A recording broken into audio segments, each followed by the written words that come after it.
Hey, everybody, welcome to another episode of Purple Insider. And joining me, I am fanboying a little bit here for JT O'Sullivan, former Viking quarterback, but it's more as a content creator, the great QB School. Every week I am logging on and watching JT O'Sullivan break down the film. And I have to say, JT, this week was a special one to watch you break down Josh Dobbs and listen to you laugh all the way through in disbelief at what he was able to pull off. How fun was that for you to watch and then look through the tape and see how Josh Dobbs was able to do it?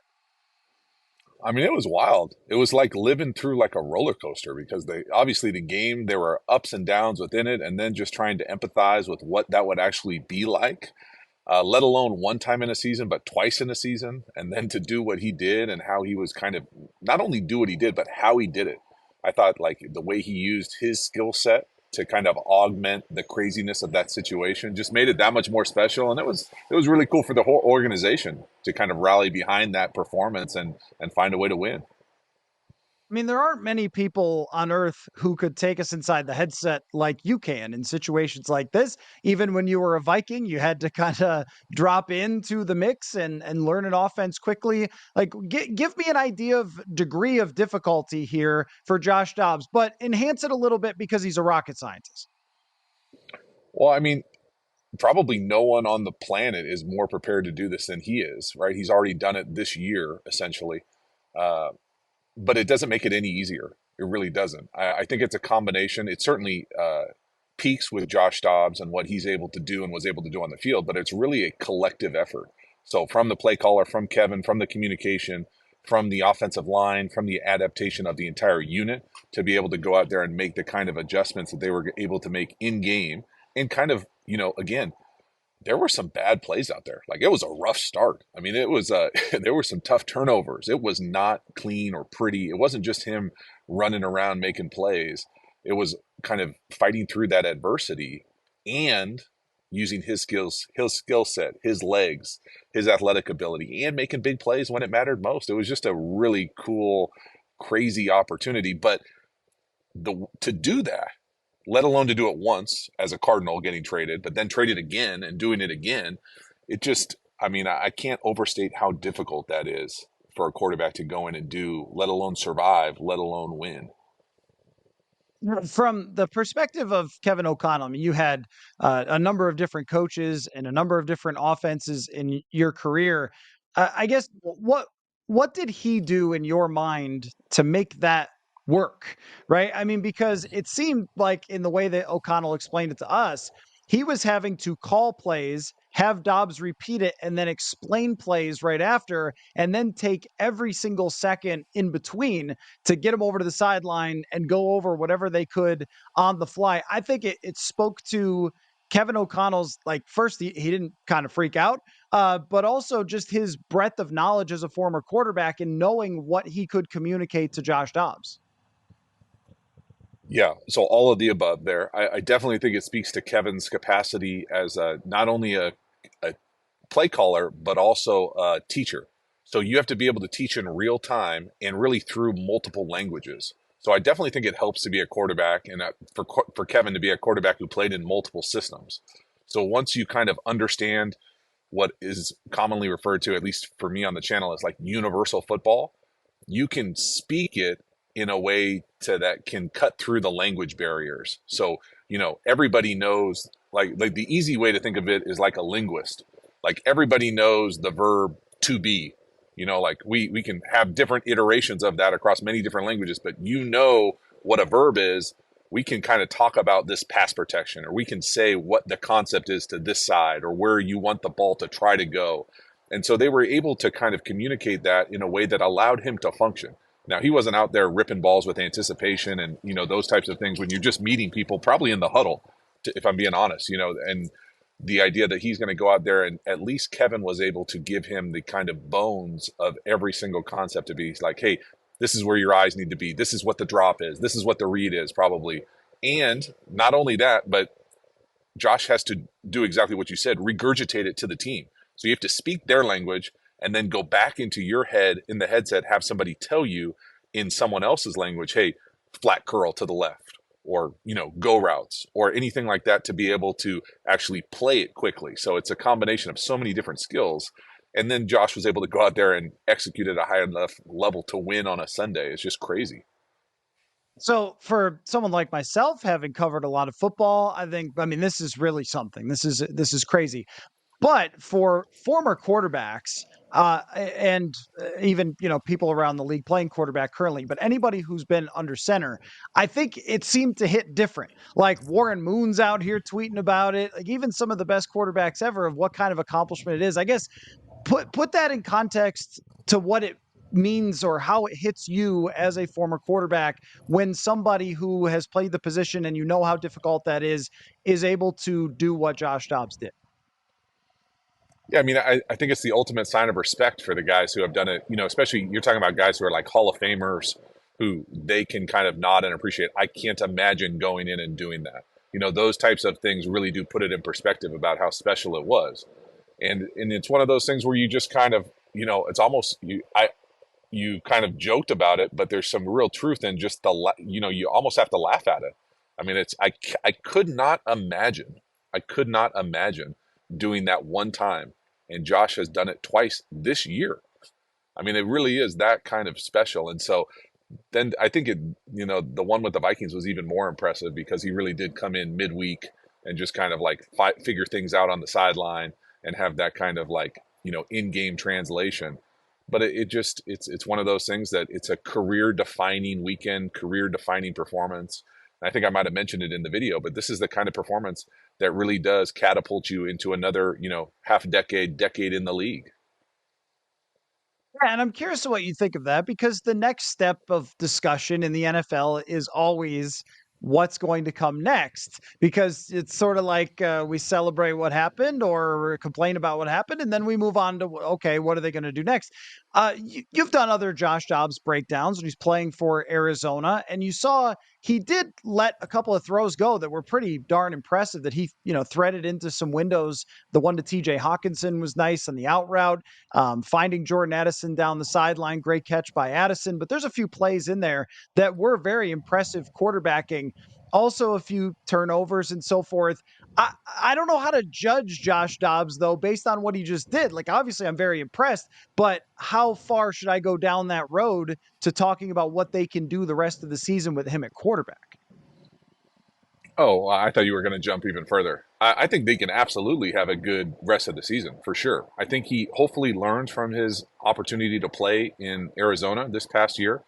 I think exactly what you said is all true. I would just add that, my thing about it was when that trade happened, I was like, why is Arizona trading him? What am I missing? And I wasn't really watching every single snap of the Arizona Cardinals, but I can guess that the reason they were trading him is because they got tired of him turning the ball over.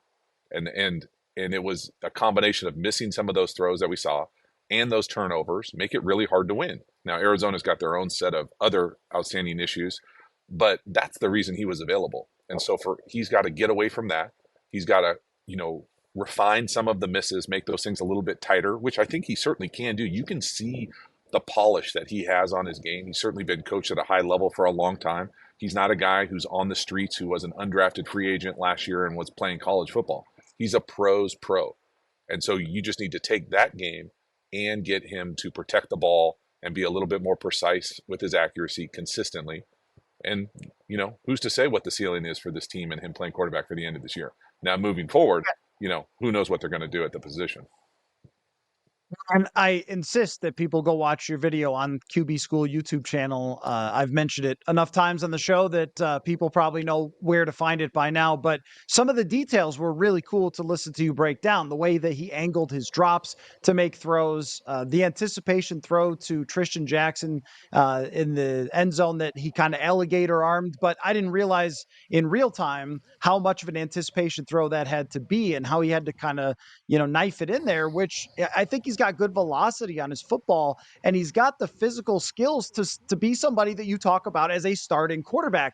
The trouble with the turnover thing is it's hard to talk someone out of those. Like the one that he makes on the fumble, he's trying to do like some sort of jump pass where he's rolling out and the plays that work in this game are wild plays where he breaks tackles and runs for first downs. But I think that's a really difficult thing to balance of when can I be a playmaker and do something awesome and when is that going to result in turnovers, because normally you're not going to run 50 yards and gain 20 for a first down or something. Normally it's the turnovers that kind of sustain. Folks, we are going all in on Prize Picks this football season. Every week we are playing and testing out our skills here on Purple Insider to see if we could predict what numbers players will put up every Sunday. If you haven't heard of it, trust me, you're going to want to check it out.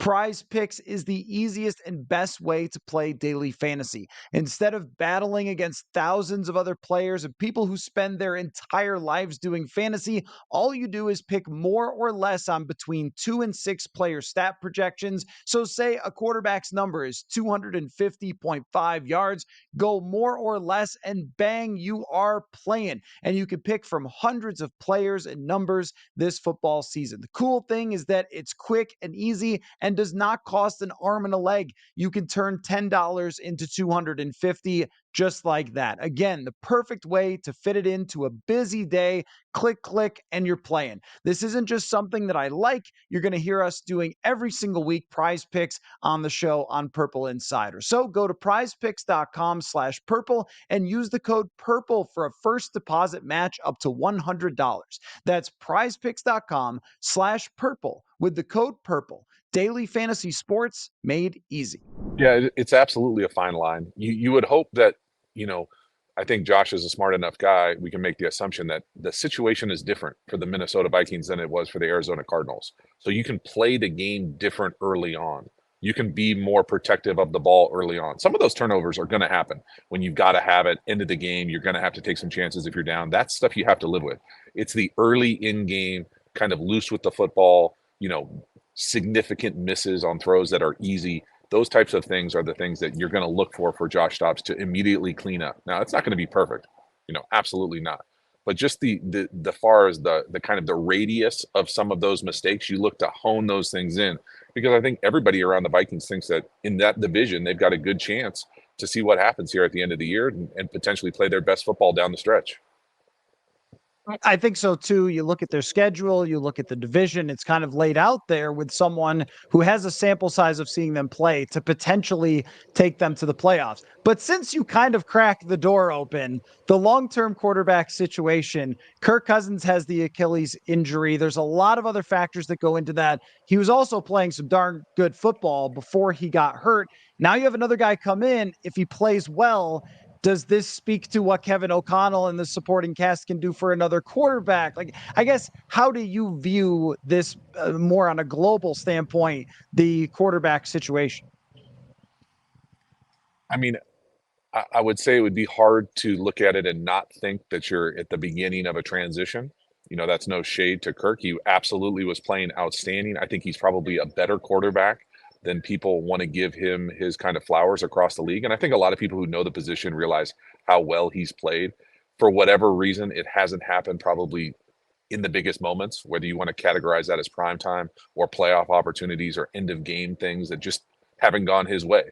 And so, you add the injury into it, and now they're probably looking for whatever the future looks like. All of a sudden got a little bit quicker, got here a little bit sooner. I think depending on how Josh plays this thing out, it would be really hard to think that they're not going to go through the draft. And depending on how this thing plays out, they might be in a great position to capitalize on a lot of quarterbacks coming out this year. So you'll just see how that thing goes. I mean, it's one of those things where you hope Kirk comes back. You hope he, is comfortable in where he ends up. He's healthy, ready to go. But there's no, I'm not that kind of doctor, so I don't pretend to get into those weeds. But it's one of those things where it's a good time to be in the market for a quarterback too. There's no doubt about it. A lot of young guys that can play it at a high level coming out. And you are most of my draft prep when it comes to quarterbacks, by the way. So you've got lots of content on that as well. But I mean, I think with the thing that we're going to be all trying to figure out is how much does Kevin OConnell and a group of receivers, you saw how good Addison is, Justin Jefferson will come back, and then Hockenson has made big plays for them as well. They have two of the best offensive tackles in the league.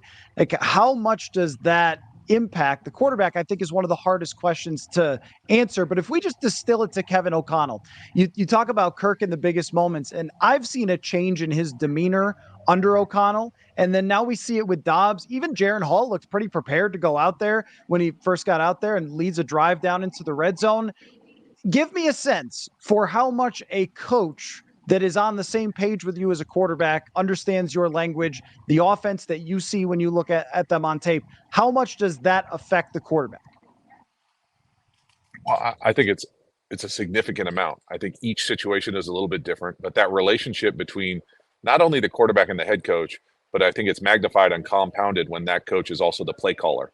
And so when you're in lockstep and that person is really good, meaning that the play caller is creating opportunities for your eligibles in the passing game to pop wide open and have space and have the ability for you to deliver the ball on time and protect yourself and thrive consistently, it's pretty awesome. And you've already alluded to it. You look across the landscape of the league, it really matters if you've got a true one. It really matters if you've got perimeter speed. And so the Vikings certainly seem like they're a good opportunity for any quarterback to go in there and thrive. We'll see what it looks like, for Josh and the rest of the year.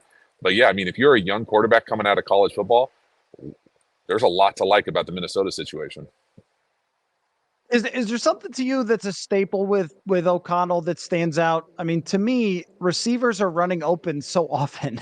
And when I go back and watch, I think like, I don't know. I don't know what the defense was doing there because Jefferson's wide open or Addison's wide open. Is there something conceptually that like ties into that? I don't know. It all kind of stems back to the Shanahan, but then McVay, and it's not like a bunch of bootlegs or whatever like Gary Kubiak would run.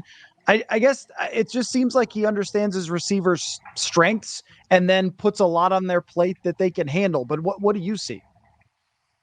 I would say that's fair. I would also add that I think Kevin seems like he's got a real knack for being able to take advantage of what his players do really well and magnify that. So asking Kirk to make those types of throws and be the best version of himself, is something that intuitively makes sense. But a lot of coaches will say, no, my system square peg, you're fitting in this thing. We're running it this way. This is how it's always done, as opposed to, Kevin knowing Kirk from before, that relationship already had an opportunity to take off. There's trust built in. And, you alluded to it, but there's something about having a true one and one of the best players in the league in Justin Jefferson when he's out there, that it doesn't matter what coverage they're in. He's open. Like they can double him. He can do whatever. We're going to find ways to move him around and not have a static out there, that he's going to be open and we can trust him to win. And we can trust Kirk when he's healthy to hang in there and deliver the ball down the field as well as anybody. And so those things make Kevin look good. But I think it's a combination of all those factors probably rolled together. It'll certainly be there's no doubt about it. I think it's worth acknowledging. Hopefully that building feels really good this week, and I'm sure they do. But it's not going to get any easier here down the stretch. And they're going to face some adversity here. And what that looks like for Kevin and company over the course of the season will probably be the defining factors when we think about this year. Right. If they don't take advantage of this, then it will be a blip on the radar that, we say, hey, remember that game? Maybe that one time that Josh Dobbs showed up, but that will be kind of it unless they take advantage of it. I just wanted to ask you about the channel, about the QB school. And, I did a whole article over the summer about how you started and everything else. And clearly my article sent it, it sent it over the top. And so you're welcome. I'm just kidding. I It's appreciate obviously that. your content, but no, it has been cool to see it grow. And I wonder what you think of, because, I saw a local news segment on JT O'Sullivan says this or that about quarterback. And it's like, oh, okay. People are really paying attention now. Just the cottage industry of former quarterbacks making content and the challenges of watching the tape and studying it, but also, as you acknowledge many times on the channel, it's hard to know exactly what guys are being coached, and the critiquing part of it. I think that your honesty is what makes the channel, that you don't seem to sugarcoat at all. But I'm just interested in how you've sort of felt watching your channel get more attention this year and what that's kind of been like for you. All right. Well, I appreciate the kind words.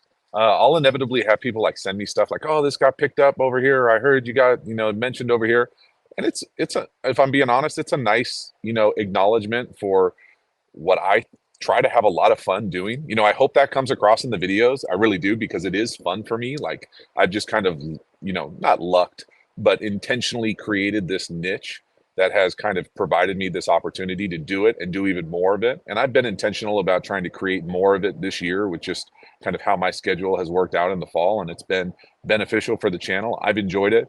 It's one of those things where it's just in a real sweet spot for me, if I'm being honest. As far as the workflow, how I create the videos, how I share the videos, YouTube has been a great platform for me to kind of be able to continue to grow and grow it my way. And I just really have fun with it. I mean, that's the honest truth. The reason that I appreciate you thinking that I'm being honest with it, and because I try to be, but the way that I talk on those things would be the same way that if we were in the quarterback room and I was the coach or I was the backup, is the exact same way that we would talk. I might have some more F bombs in there, but I mean, those creep into the Patreon community when you get a little bit more truth serum in there. But like for the most part, the film is the film. And so we just try to make sense of it and have fun at the same time. It really is what a quarterback room is like. Well, yeah, I mean, for people in my position that are covering the league and always want to understand it better, it is an invaluable resource. But also, I have a lot of fun, especially if you don't enjoy an offense. Then seeing you try to hold back those f bombs can be pretty good as well. Just one more thing, and then I'll let you get back to. And you're going to play some basketball there. Your background looks fake, but it's not. That's actually where you are because you wanted to taunt me being in Minnesota where it's all dead leaves and 30-degree weather. But I wanted to ask if when you arrived in Minnesota in 2005, if that was the strangest circumstance you ever walked into, because you had a lot of different stops and there were different circumstances every time. But it was certainly unique when you arrived during that season in 2005, which I think a lot of people clearly remember. Yeah, it was definitely weird. I came, I want to say like the week after, or maybe 2 weeks after the boat incident. And so they were still dealing with kind of the pun intended, the ripples of that. And so like it was wild. And it was an interesting group of people, coaches, and I really enjoyed it. I'm not gonna lie, I had a lot of fun, and Brad Johnson is still a good buddy of mine, and so it was fun to see him kind of operate and work. But yeah, it was a wild time around that building, Eden Prairie. Yeah, it's a little bit different, I would say, a little more calm now, even with random quarterbacks showing up and thriving, which none of us really expected, but that's why we watch. So again, QB School on YouTube, it's just tremendous. Make sure you go check that out. JT O'Sullivan, former Viking, and I can't name all the other teams, or we wouldn't have time. So thanks. Hey, shout out NFL Europe, though. I used to watch those games when I was a kid. That was a great league.